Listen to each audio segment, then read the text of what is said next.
ایک چھوٹے سے گاؤں میں روحان نام کا ایک لڑکا رہتا تھا۔ روحان بہت ذہین اور سمجھدار تھا، لیکن اس کا دل صرف کتابوں میں نہیں لگتا تھا۔ اسے دنیا دیکھنے کا بہت شوق تھا۔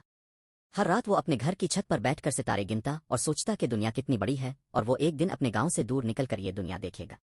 ایک رات جب چاند پوری آبوتاب سے چمک رہا تھا، اس نے اپنے دادا جی سے کہا، دادا جی میں ایک دن یہاں سے دور نکل جاؤں گا اور پوری دنیا دیکھوں گا۔ وہ دادا جی مسکرائے اور کہنے لگے، بیٹا خواب دیکھنا بہت اچھی بات ہے، لیکن اصل خواب وہ ہوتے ہیں جو تمہیں سونے نہ دیں۔ یہ بات روحان کے دل کو لگ گئی اور اس نے فیصلہ کیا کہ وہ اپنے خوابوں کو حقیقت میں بدل کر رہے گا۔ اس نے محنت اور لگن سے پڑھائی شروع کی۔ سال گزر گئے اور ایک دن روحان واقعی اپنے گاؤں سے دور ایک بڑے شہر میں اپنے خوابوں کو پانے کے لیے نکل گیا۔ زندگی میں بہت سی مشکلات اور رکاوٹیں آئیں، کبھی کبھی ایسا بھی لگا کہ سب کچھ چھوڑ دے، لیکن اسے اپنے دادا جی کے الفاظ ہمیشہ یاد رہے، اصل خواب وہ ہیں جو تمہیں سونے نہ دیں۔ آخر کار کچھ عرصے کے بعد وہ ایک کامیاب شخص بن گیا اور پھر واپس اپنے گاؤں آیا اور وہاں کے بچوں کے لیے ایک اسکول کھول دیا تاکہ اور بچے بھی اپنے خواب پورے کر سکیں۔ ایک چھوٹے سے گاؤں میں روحان نام کا ایک لڑکا رہتا تھا۔ روحان بہت ذہین اور سمجھدار تھا، لیکن اس کا دل صرف کتابوں میں نہیں لگتا تھا۔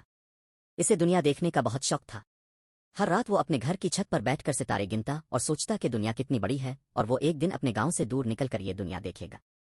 ایک رات جب چاند پوری آبوتاب سے چمک رہا تھا، اس نے اپنے دادا جی سے کہا، دادا جی میں ایک دن یہاں سے دور نکل جاؤں گا اور پوری دنیا دیکھوں گا۔ وہ دادا جی مسکرائے اور کہنے لگے، بیٹا خواب دیکھنا بہت اچھی بات ہے، لیکن اصل خواب وہ ہوتے ہیں جو تمہیں سونے نہ دیں۔